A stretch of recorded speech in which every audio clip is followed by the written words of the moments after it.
Okay, ayan na nakakabit na. Magsasulti. Kumain sa masusunod pag-uusap.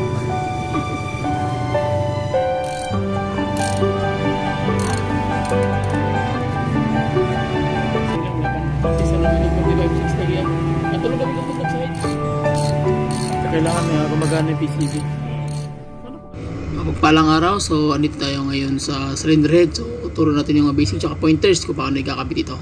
So nasa harapan natin yung engine block na meron ng piston. So ang ginagawa ni sir ilalagyan ng oil yung kanyang cylinder head gasket. Okay, so yan ang ilalagay natin ngayon dito guys. So ito yung mga basic tsaka pointers na pwede nating malaman. So makikita nyo, brand new yung liner, brand new yung piston. And then kung makikita nyo yung arrow dyan guys, yan, makikita yung arrow na yan. Nakaharap yan sa mismo sa may main crankshaft. Okay, ayan o, yan ang mark. So yan ang tatandaan nyo kung magkakabit kayo. May mga marking yan.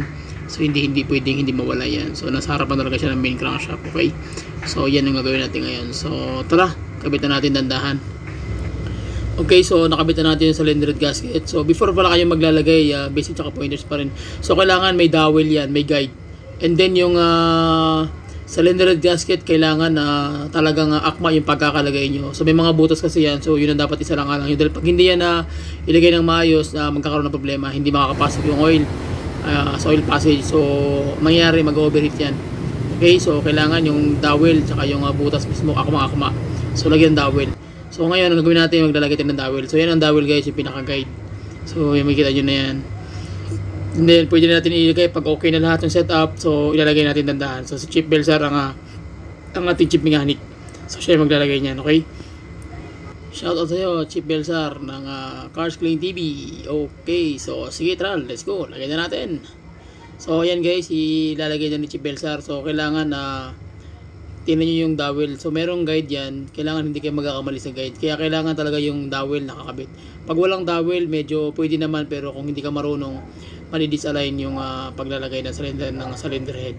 So hindi siya aakma. Okay, so pagkatapos nyo ilagay, silipin nyo mabuti yung lapat kung okay ba siya. Kung hindi siya okay, so i-double check ito talaga para hindi kayo magka-problema. Okay? Then ang ating helper na si Chip si Payat, and then ang aking chip mechanic. So sila yung dalawa putin pira to guys. So ngayon yan, naglalagay tayo ng cylinder head bolt. So maglalagay ka naman cylinder head bolt, kailangan malinis yung bolt mo. Lahat na pwedeng linisan na even ang yung pinapasukan ng cylinder head bolt dun sa may crankshaft. So kailangan malinisan rin yun guys. So anong gawin natin ngayon is fast forward na natin para mas mabilis nating makita yung pagkakayari. So tara, let's go.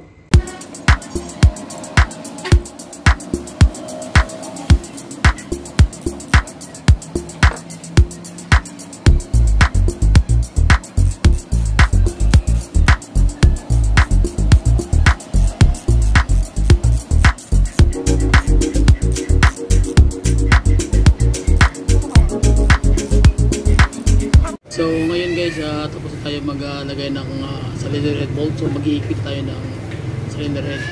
Hindi nakikita nyo ngayon, meron siyang ginagamit na torque wrench.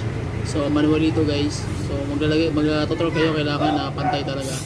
And then mag-start kayo muna sa 10, 20 to 40. So ito sa mga 40 lang ito. Itong mga cylinder head bolt. So kailangan talaga gagamit kayo ng torque wrench. Kung hindi magpapantay. So magkakaproblema yung kabit nyo. So magugulat kayo, makamandar yung makina after ng ilang few hours or days. Nabukasan biglang nag-overheat dahil hindi pantay yung pagkakatira. Okay, so dapat din silang alam. So ayan na guys, nakabit na natin yung basic talaga ng mga cylinder head bolt na nakalagay. So makikita nyo dapat lapat na lapat yan. So dapat walang awang. Okay, so ang gagawin natin ngayon is magkakabit naman tayo ng valve train mechanism. So ang nakikita nyo ngayon is yung camshaft.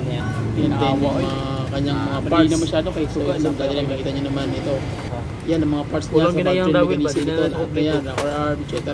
So nandyan na yun. So yung muna na, so yun yung kakagibit natin susundan dito. So pag maglalagay kayo ng camshaft, lagyan nyo muna ng oil. So lagyan nyo muna lahat ng may tawag na metal to metal contact. Lahat ng umiikot ng mga parts. So lagyan nyo yan ng oil guys para hindi na siya umabit kung sa pinaandar nyo. Okay, so mag-assemble na tayo guys. Lalagyan natin ang buong mechanism ng valve train mechanism. So fast forward natin para mas mabilis. So tara, let's go.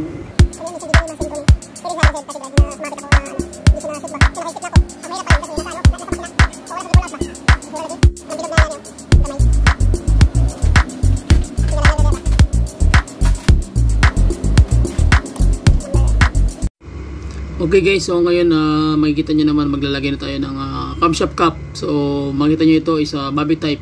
So ibig sabihin wala siyang camshaft pairing. So ibig sabihin direct siya mula sa camshaft automatic bobby type kasi yung ano nito, yung cap nito. So wala na siyang bearing, direct na siya dyan. So sensitibo ito guys, kung magasgas ito automatic magpapalit ka. Problema lang kung magasgas mismo yung loob ng main sa cylinder head. So magasgas yan, hindi na pwede. So magpapalit ka na ng buong cylinder head. Okay, so ayan, nakita nyo makinis, so walang gasgas, so okay siya. So yan yung bobby type na type ng cap. Okay, so yun yung mga basic tsaka pointers.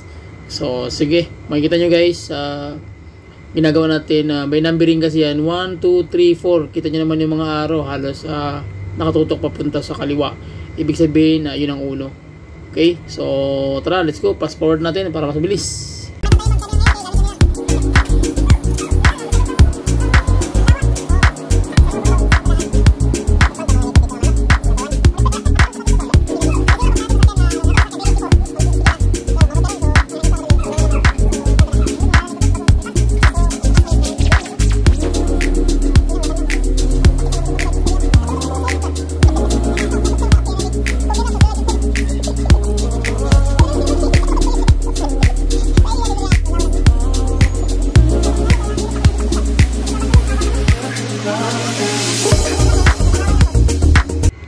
Okay, so ang gagawin namin natin ngayon sunod na steps is maglalagay tayo ng rocker arm system.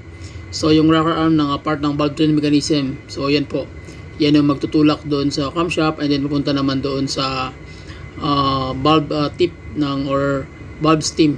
Papunta naman doon sa loob ng combustion chamber yung palo niya doon. Maglalaro. Okay? So fast forward natin guys, ikakabit natin yung valve train mechanism. So tara, let's go.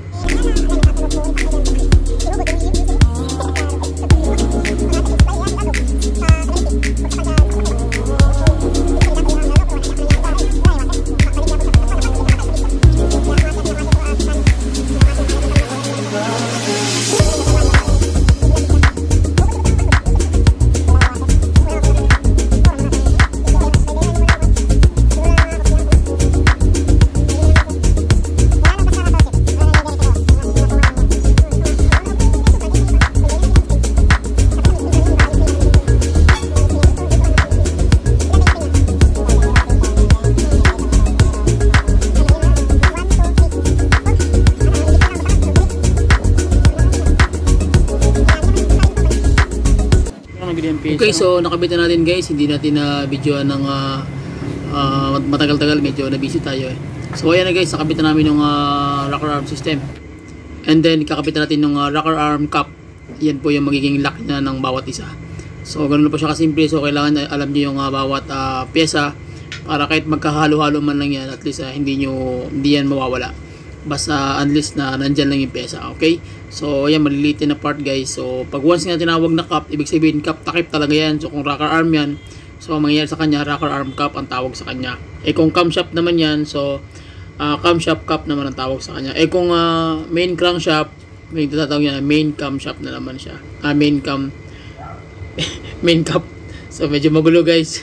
So tara, fast forward na natin. Tara, let's go.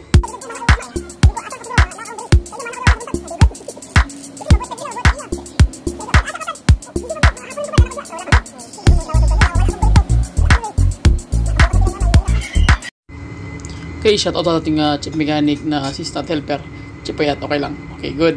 So, ayan na guys yung ginagawa niya. And then, ang ating chip mechanic si Chip Belsar. So, shoutout tayo sir. So, ayan si Chip Belsar. So, okay, fast forward natin. Let's go! Okay, almost done guys sa paglagay ng mga tawag yan, valve train mechanism bolt. So, ang gagawin natin ngayon guys, mag-iigpit tayo ng kanyang mga rocker arm cap bolt. Okay, So, ang ginagawa namin ito is, nasa torque nito is nasa mga either 7 to 8 lang. Okay, or 10, pinakamataas na yon yung torque range niya. Kasi maliliit ito, Gis po yung ulo nito, or 8 ang ulo nito guys. So, dapat mga 60 lang, mga ano lang to, mga 6, hindi mag-abot ng 10. Kasi kung sobrang kapag-higpit, mapuputol na po yan. So, kailangan nasa mga biyasa, alam nila, kinakamay lang yan, tinatadya-tadya lang yan ng kamay. Okay, pero mas better talaga kung meron kayong torque range na digital para sureball talaga yung higpit natin. Okay, so almost done na tayo guys. Ngayon, ilalagay na namin yung oil seal. And then, maglalagay tayo ng takip ng mismo ng valve. Hindi, tune up na tayo. After that, dire-diretso na tayo. So, okay, fast forward natin. Tara, let's go. Okay, so bago pala kayo muna maglagay ng takip, so kailangan nyo muna ikabit yung timing plate cover para hindi sagawal at fix talaga yung plate at hindi magbago yung pagkakalagay. Okay, so sige.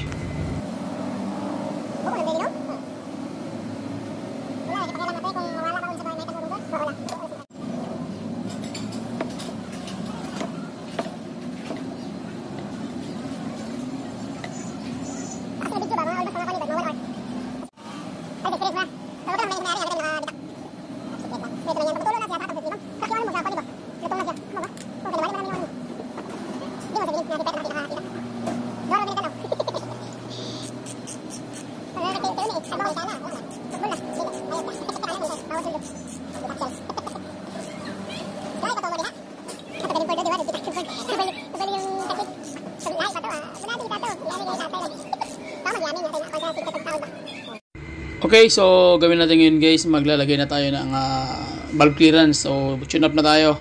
So basic tsaka pointers pa rin. Gagawin natin guys, ang tandaan nyo, ang intake side nito is 4,000 of an inch o 0.04 mm. And then ang exhaust naman is 6,000 of an inch. Lamang siya ng dalawa. Okay, o 0.06 mm. So yun yung tamang valve clearance between ng rocker arm and then yung valve tip or valve stem. Okay? And then pagkatapos yung maglagay ng mag-tune up guys, kailangan nyo lagyan ng oil yan para once na start kayo ng engine, kailangan talagang automatic may oil na, hindi mo na kailangan paakyatin muna yung oil. So automatic madulas na siya. So mag-tune up lang ito, kailangan alam na alam niya yung tira, especially sa exhaust dahil mahirap tirahin yung exhaust nito. So yun lang ka simple guys, yung basic tsaka pointers ng valve clearance. So ulitin ko, intake side is 4,000 of an inch and then yung exhaust type is 6,000 of an inch. So okay, fast forward natin guys para mas mabilis. Tara, let's go.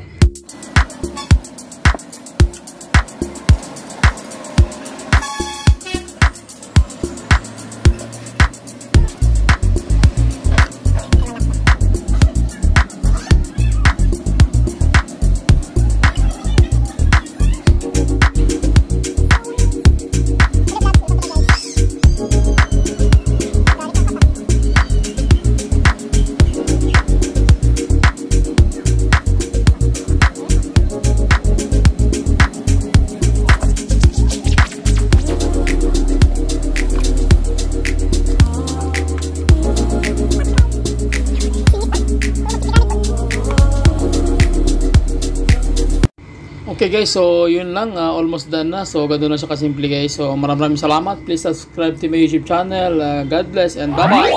See you.